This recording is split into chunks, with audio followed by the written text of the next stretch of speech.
In this video, we're diving into the twisted, tangled testimony of Jennifer McCabe. Her story has changed conveniently, repeatedly, and when she's backed into a corner, she hides behind selective memory and a bias bench. So let's begin. McCabe is one of the prosecution's key witnesses, and she took the stand again, but this time something felt different. And one might say is she was controlling her anger quite well this time, whereas before she was quite reactive. Asking you to say it. Why don't you show me it? You literally don't remember? Again, she was screaming, Google hypothermia, how long does it take to die in the cold? How about? And I picked up my phone and I started Googling. And you literally, to this day, right now, under oath, you're saying you don't remember that phrase that you used. Is that what you're saying? I'm saying that at her... Do you remember it or do you not, Miss McCabe? That's a simple question. That morning, I don't remember specifically what I Googled, but I do know what you've put out to the social media. How about this? Costs long to die in cold. That sound familiar? Yeah, it's been everywhere. So let's begin with a pivotal moment, one that could easily get overlooked if you aren't paying close attention. Yes, I did. As a matter of fact, you took it upon yourself to ask Julie Nagel, Ryan's sister, to send you something, correct? Yes, I did. What did you ask her to send you? I ran into the two of them. I didn't ask you who you ran into. Did you ask her to send you? Oh, okay, I'm sorry. A text message. A screenshot of a text message. Yes, a screenshot of a text message between Julie and Ryan Nagel. You knew at the time that Miss Nagel, very obviously, was a percipient witness in this case, correct? Yes. I believe She's confused. so very early on. Well, I mean, she was in the house. Yes, She was in the house when Miss Reed's vehicle appeared, correct? correct. She was in the house when you were looking at the vehicle. Correct. She was in the house when everybody came home from came to 34th Avenue from the Waterfall Bar and Grill, correct? Correct. She was interacting with inside the house at the very time we're talking about, right? Yes. She went outside at some point to talk to her brother outside the house, right behind the SUV that you're describing as Miss Reed's SUV, correct? Yes. So you knew that she was, and you knew all this when you asked her for that screenshot. I was trying to piece together You the knew time. all this when you asked for the screenshot. You Yes. knew what her position was in this case, correct? She had no involvement. What happened outside? She had no involvement. What happened outside? If she had different. involvement, Let her finish her answer. Yes, let her finish. Go ahead. Ms. McCabe, finish that answer. I didn't. What happened outside was separate from anything that happened inside. That's a weird thing to say, isn't it? That was it. You just witnessed the confession. Her brain is trying to separate or parse out what happened on the inside of the home and what happened on the outside. The truth of what happened on the inside and the truth of what happened on the outside. That, my friends, was the moment Jennifer McCabe just told the world that John died inside of the home, not the outside. I would venture to say that that statement was true for her. She was telling the truth. Maybe, and this is just my speculation, maybe it's at that time when John went down into the basement and something happened. So technically, Julie wasn't part of what happened on the inside of the home. She was part of what happened on the outside of the home. And if anything, they should be all over Julie because she was one of the ones that was part of what happened on the outside. And that is what they're claiming happened to John, that this happened on the outside of the home. Something happened on the inside of the home. And I cannot stress that enough because that statement is out of place. And that statement alone tells me John died inside of the home. How he died, why he died, we'll never know. And clearly these people are willing to put someone in prison for the rest of their lives when they know they had nothing to do with that person's murder. So clearly we'll never know why or how John died outside of the medical examiner telling us what type of injuries he had. But let's keep going. So during cross-examination, Mr. Jackson asked Jennifer why she contacted Julie, as you just saw. Mr. Jackson didn't at any time during this question parse out anything about inside or outside. He said she was involved because she was there. It was Jennifer who showed her cards there. She's the one that decided to pull in detail that wasn't referenced to. And why? Because in her own brain, she was trying to separate the truth from the lie. And when she was doing that, that is the sentence that formed in her head. Why did she really contact Julie? The answer is because Jennifer was desperate to make the story fit. You gotta remember, Julie's brother had driven to 34 Fairview that night to pick Julie up, but Julie didn't want to go. And so during this conversation, Julie was outside talking to her brother. She says, no, I'm gonna stay. So her brother, his friend, and his girlfriend at the time left 34 Fairview, passing Karen's vehicle. And when Mr. Nagel testified, he said he did not see anybody in the vehicle with Karen, nor did he see anybody in the front yard. So what does that mean? That means you have a witness who is telling you that John was not in the vehicle, he was not in the front yard. Where was he? Was he abducted by aliens?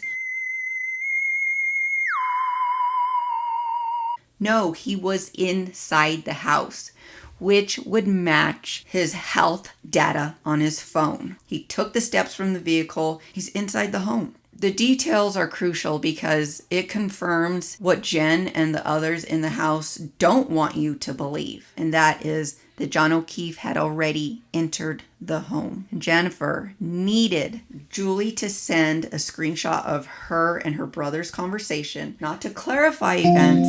She doesn't need to clarify anything. She already knows what happened. But to control the narrative. She needed to sync timelines and prop up her story that's been cracking since day one. And everyone sees it.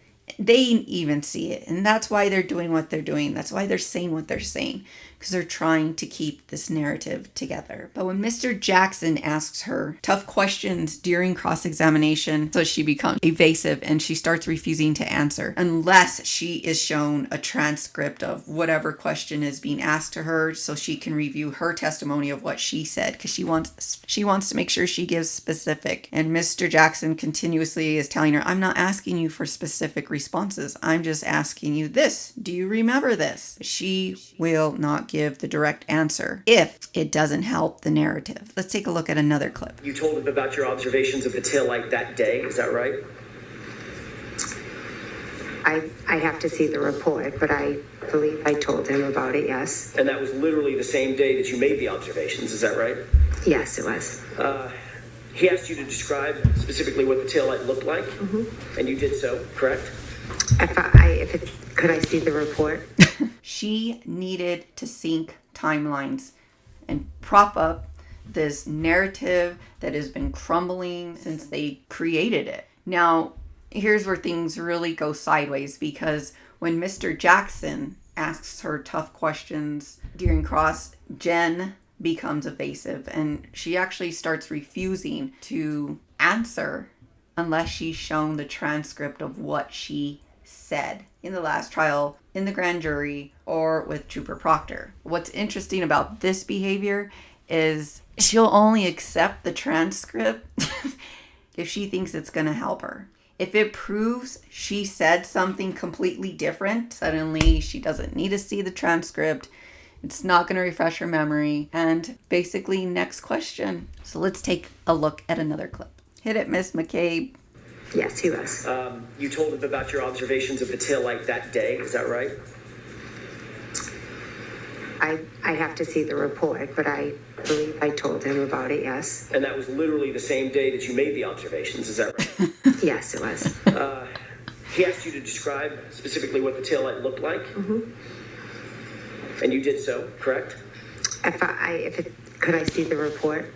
All I'm asking right now, I've got the report. Okay. If you need it. Why do you think she's wanting to see the report? It's because in the report, she actually says that she saw the light and it was cracked. There weren't a bunch of chunks missing. It wasn't broken into pieces. Her statement to Trooper Proctor was that it was cracked. And so that's why she's wanting to look at the report. As Mr. Jackson explains to her, like, you said it was cracked. It wasn't broken. Her response was, it was cracked in the middle. A piece was missing. So she will take in what's being said, kind of alter it to fit her narrative and then send it on back. Even with that adjustment, we are still at a place where Karen's vehicle's taillight was not destroyed. So clearly someone fucked with it, and we know who it was. Let's look at another clip. Is that you, quote, saw a crack in it. Is that right? I believe I said it was broken and cracked and it was missing pieces. Isn't it true that what you actually said is, we got out at John's house and looked at the taillight, back right taillight, saw a crack in it, correct? I said that I saw it and it was cracked and it was missing pieces. You noted that he was taking notes, correct? Correct. Have you ever seen those notes? No. Do you remember exactly the words you used in describing that taillight to Trooper Proctor as you sit here today? Again, the taillight was cracked and missing pieces. Okay. I know that's what you're testifying to today, Ms. McCabe. We're all aware of that. You've said it 4 or 5 times now. What I'm asking you is, what did you tell Trooper Proctor on January 29th? That's my question. Do you remember the exact words you used to him on the 29th? I believe I said it was cracked and missing pieces. Do you know that, or are you guessing? I'm not guessing. Okay. Do you remember that specifically? I remember just cracked and missing pieces. Do you remember saying it had a crack, or she saw a crack in it? I do not remember saying that, no. Would it refresh your recollection to look at a copy of his notes? Those are his notes. Ms. McCabe, we can do this all day. Would it refresh your recollection to look at a copy of his notes? If it wouldn't, just tell us. No, it wouldn't. Yeah, not only would it not help her memory, it would actually mess it up. So she's actually being truthful. It wouldn't help her. Remember, Jennifer and Carrie created this timeline because, as Carrie said, John's mom told him to. So Jennifer and Carrie both testify that Karen pointed out the broken taillight when she entered the house. Convenient, right? Except there was video, ring footage, clear as day. And guess what? It never happened. So now mid-trial, they both remember it differently. Now it was on the way out of the house. You got to remember, they sat down and wrote a timeline together, but on the stand, they deny ever using it, yet they both have this slip in memory. They both remember this event a certain way, and then they both remember it a different way after evidence was shown that their memory was incorrect. But they didn't coordinate testimony. That's not coincidence, my friends. That's coordination. Then comes the moment when Mr. Jackson tries to do something really simple, something that should have been easy. And he asked Jen to flip through her 250-page grand jury transcript testimony to find one single instance where she claimed Karen Read told her, I hit him, I hit him, I hit him. And not at one point did she ever tell the grand jury that Karen told her that. But what happens? Judge Cannoni steps in, and in classic Judge Cannoni fashion, she protects the witness and says, no, I'm not going to let her look through that. I mean, I understand she's saying, no, I'm not going to allow her to take up the court's time to look through 250 pages. However, she is claiming that she said this to the grand jury. So why wasn't it in this transcript? Because she never said that to Jennifer McCabe. But what is in the transcript is Jennifer telling the grand jury that Karen told her, did I hit him? Could I have hit him? Let that sink in, because the jury never hears Jen confirm it under oath, because they won't let her look at her own words. So what does Jen say? I think I told him. That's not justice. That's courtroom theater. Because now we have the star witness saying, yeah, I told him. And it's basically like, fucking prove me wrong. The judge already said I don't have to look through this to find it. You can't prove it now because I won't acknowledge it. The judge isn't going to make me acknowledge it. So yeah, I told him. Corruption at its finest. What could Mr. Jackson do at this point to rectify this situation? So let's take a look at a clip. So listen closely. Said, could I have hit him? Did I hit him in the presence of the female EMT? That's what you testified to under oath at the grand jury, isn't it? Yes, because she also said that. And if you thought that was suspicious, I'm going to show you another clip. She was asked about her infamous looking up Hakama sports or whatever it was on the stand. She is like refusing to acknowledge that she did this search for this sports team. It was after 2, I believe. I'm not positive. You went upstairs, is that right? Yes. You began to engage with your phone at Yes. that time. What application did you open up on your phone once you got upstairs? It could have been Hockomock Sports. I'm sorry, I'm backing up foundationally. What application on the phone? Was it Safari? Oh, okay, yes. I think, yes. You use Safari as your browser? I'm not sure what I used. You opened up a search engine as well within that browser, did you not? I just know I Googled Hockomock Sports, I believe. I'm not sure what app I opened or how I went about it. So Google is a search engine. You use Google. Possibly. I mean, that's just an expression, but I'm not. If you could show my record, I'm not sure what app I opened. Well, Ms. McCabe, you've seen this record many, many times about that search early in the morning hours, correct? You know that it was a Google search. It was Google. Okay, it was a Google search. Okay, so it was a Google search using the Safari app. Okay. You indicated that you were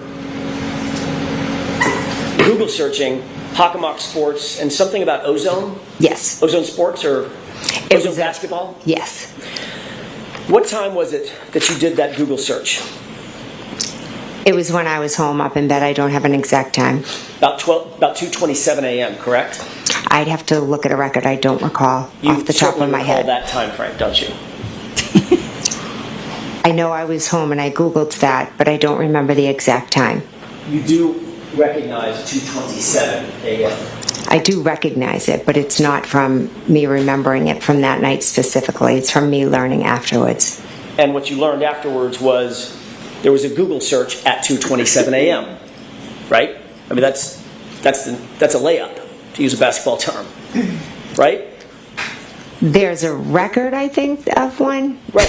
The record is of a Google search at 2:27 a.m. on your phone. Is that right? I'm not a phone expert, so I don't know. I can't read. You're well aware. You don't have to be a phone expert to know that there was a Google search on your phone recovered at 2:27 in the morning. You know that. You've been told that. You've seen it. You've been asked about it dozens of times, haven't you? I have been asked about it dozens of times, yes. So let's set the foundation.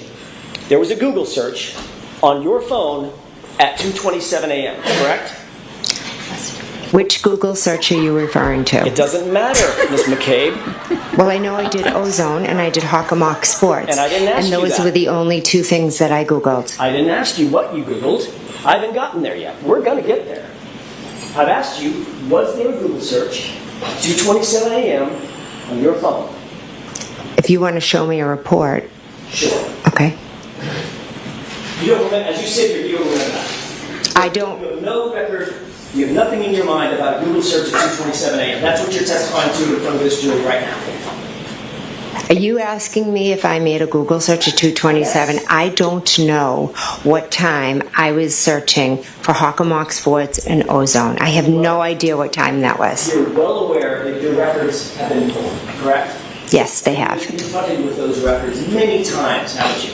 I've been asked by you, yes. And by others, right? Yes. I mean, the police have asked you about it. Yes. You've been interviewed about it. Yes. I've been asked by you. And Mr. Lally?